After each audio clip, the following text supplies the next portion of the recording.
The sound of shattering ceramic plates echoed in the empty restaurant kitchen. A woman's voice, cold, managerial, and utterly smug, cut through the tension. "You're done, Marcus. You're too slow and, frankly, too much trouble. Clean out your locker now." A frantic, whispered phone call followed. "Dad, it's bad. He did it. He fired me. Yes, the contract is signed, but he fired me." The deep, resonant voice on the other end, heavy with corporate finality, delivered the chilling response. "Relax, son. We don't just own the building. We own the entire operational agreement. Call the CEO directly. We are taking over the lease today." The sound of a key card sliding into a door lock, the sound of total access, was a prelude to manager's immediate professional annihilation. The setting was a popular, mid-level casual dining franchise restaurant in a bustling city suburb. Marcus Cole, a young black man in his early 20s, was a hard-working kitchen assistant. He was often meticulous, preferring quality over speed, which sometimes led to small delays during the dinner rush. His manager, Trevor Higgins, a man in his late 40s with perpetually stressed demeanor, believed in speed above all else, especially when dealing with staff he felt he could easily replace. The confrontational opening began in the middle of the Tuesday lunch rush.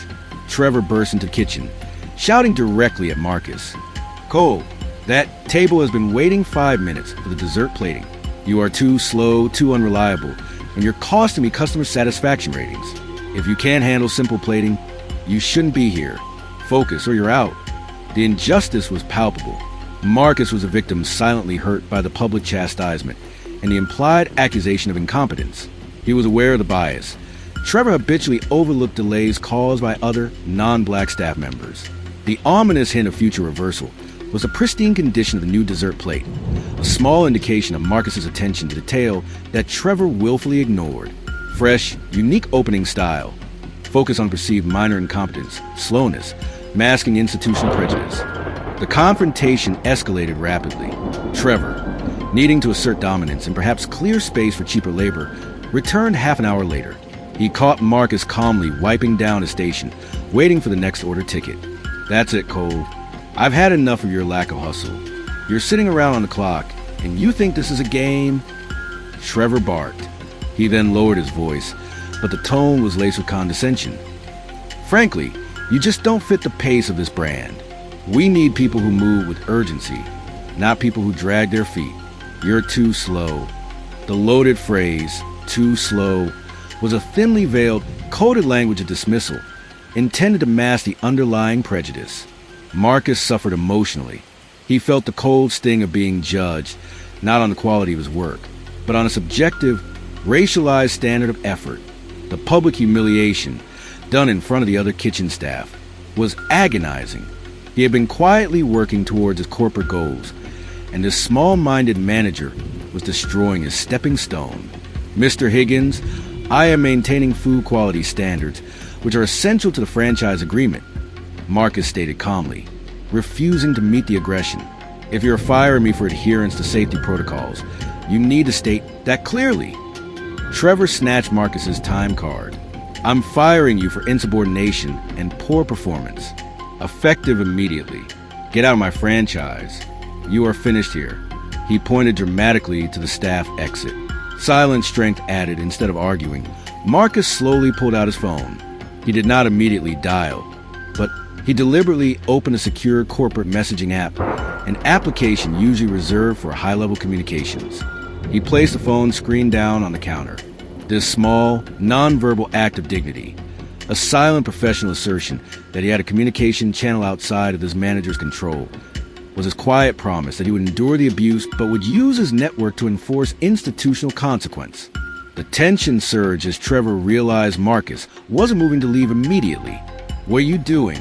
"I said leave," Trevor shouted, reaching to physically push Marcus toward the door. A low-status relative intervened, a dishwasher named Jose, who had witnessed Trevor's bias for months, stepped forward nervously. "Mr. Higgins, Marcus is a good worker. He's the one who fixed the freezer last week. Please give him another chance." Trevor wheeled on Jose.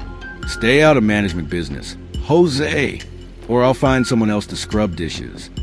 Jose, fearing the loss of his job, retreated in silence, silencing the low-status intervention. Trevor then approached Marcus's locker and started roughly emptying his personal belongings into a plastic trash bag. "I'm not paying you to stand there. You are trespassing now."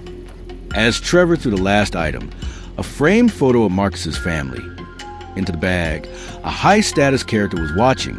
Patricia Cole, Marcus's mother and the chief financial officer, CFO, of the Cole Family Holding Group, was monitoring the restaurant's secure internal network, a preliminary check required by the purchase agreement. She saw the manager's abusive actions via the kitchen camera feed. CFO Patricia Cole started paying attention. Trevor slammed the bag onto the floor at Marcus's feet. "Take your trash and go. Don't ever come back here. You have exactly 2 minutes before I call security to escort you out." Marcus finally picked up his phone, his expression now completely calm. The false charge of poor performance was secondary to the knowledge that this manager was actively attempting to ruin a corporate asset. "Mr. Higgins, I am following the legal instructions of my employer," Marcus said, his voice flat. He was referring to the Cole Group, not the restaurant. "You are now impeding corporate operations." He tapped the secure app.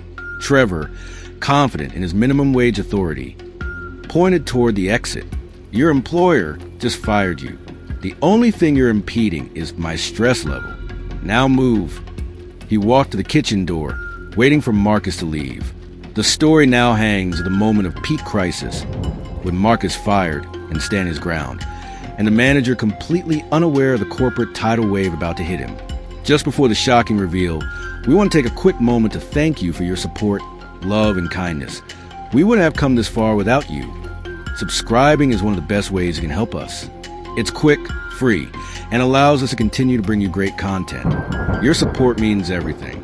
Let's keep this channel growing collectively. Where are you watching from?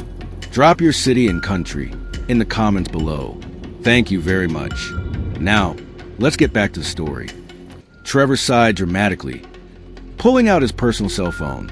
"Fine. You want security? You got it."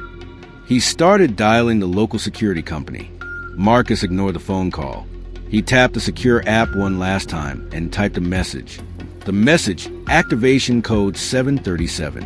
Full transition was not a simple text. It was a final authorization signal for the Cole Family Holding Group to execute the takeover clause of the franchise agreement. It instantly triggered a cascade of administrative, financial, and technological changes. The immediate effect on manager Trevor Higgins was devastating. Before Trevor could complete the call to security, his franchise-issued manager phone blared with an emergency notification sound, a sound usually reserved for health department closures. The screen flashed a high-priority, unblockable message. "Access terminated. Trevor Higgins, employment status, involuntary separation. Authorized by Cole Family Holding Group." Trevor stared at the screen, utterly confused, then enraged. "What the hell is this? I run this place."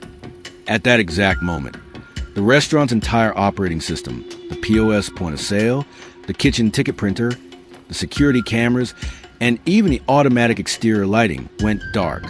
The power was still on, but the franchise's proprietary network was shut down. Simultaneously, the main double doors of the restaurant burst open, and CFO Patricia Cole, Marcus's mother, walked in, flanked by 2 corporate lawyers. She was holding a large, official clipboard and radiating cold, overwhelming corporate authority. The truth revealed was absolute. Trevor Higgins realized his petty, localized power had just crashed headlong into global finance. He hadn't just fired a kitchen assistant. He had fired the son of the family that now owned the entire franchise operation, from the brand name down to the lease agreement. The underappreciated person was revealed to be an indispensable member of the new ownership family. The wrongdoers went silent, realizing they had attacked their new boss's child. CFO Patricia Cole walked straight past Trevor and embraced her son, checking him for any signs of physical distress. She then turned, addressing her lawyers, effectively treating Trevor as less than irrelevant. "Mr. Finch," she said, her voice clear and cutting across the sudden silence in the restaurant. "Confirm with corporate counsel that the acquisition of all regional franchise operating rights is complete. Furthermore, Ensure that Mr. Higgins' involuntary separation is noted in the termination papers as gross negligence and racial misconduct resulting in immediate and irreparable damage to the newly acquired brand image. I want him barred from any future employment within this company and its subsidiaries. The delivery of instant karma was relentless. Trevor's face went white. He knew this wasn't just losing a job.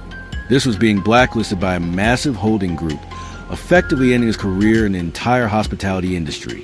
Mrs. Cole, wait. It was just a misunderstanding about the plating. I didn't know, Trevor pleaded, stepping forward. Marcus's father, Mr. Desmond Cole, the CEO of the holding group, entered the restaurant last. Even more imposing than his wife, he walked directly to Trevor and picked up the trash bag containing Marcus's belongings. He looked at the family picture, then at Trevor. My son's slowness, Mr. Higgins, Mr. Cole said quietly, was due to his corporate training. He was adhering to the $/text V4 food safety protocol, $1 which you, as manager, were supposed to implement yesterday, but you failed to do so. You've been neglecting our operational standards for months. You were fired for incompetence before you even finished firing my son. Mr. Cole dropped the trash bag into Trevor's hands. You are trespassing now. Get out of our franchise. Trevor was publicly marched out of the restaurant by the two corporate lawyers. He was not only fired, but humiliated by the unassailable power of the franchise's new owners, whose son he had just insulted with a racist slur. The remaining kitchen staff stared in stunned silence. Marcus walked over to Jose, the dishwasher who had tried to intervene. Jose, thank you for standing up for me, Marcus said, placing a hand on his shoulder. You are now the shift supervisor, effective immediately. Your courage is valued here. This crucial family connection moment showed Marcus's immediate commitment to rewarding loyalty and correcting localized injustice. Marcus felt the weight lift.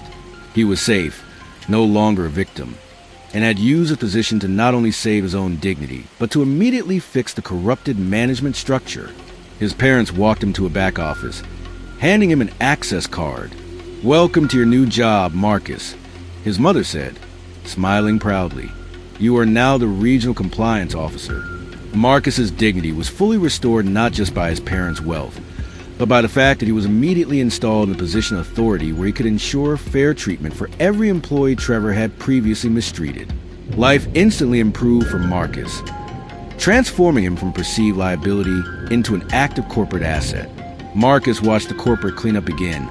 New systems were already being installed. His emotional closure came from knowing that Trevor's prejudice hadn't just cost him a job, but had delivered him to the judgment of the very family he sought to disparage. Deep reflection. Marcus realized that true power is not found in a title or a uniform, but in ownership and institutional control. Trevor's arrogance made him believe his small, delegated authority was absolute, blinding him to the fact that his prejudice was a severe business risk. Petty power, when exercised with prejudice, is the quickest path to complete and utter financial and professional annihilation by true authority. The calm ending was the sight of Marcus, dressed in a new, sharp suit provided by his father, standing by the now functional POS system. He was no longer the cook. He was a compliance officer, ready to build a better franchise. The lingering scent of burnt food was being replaced by the fresh smell of new beginnings.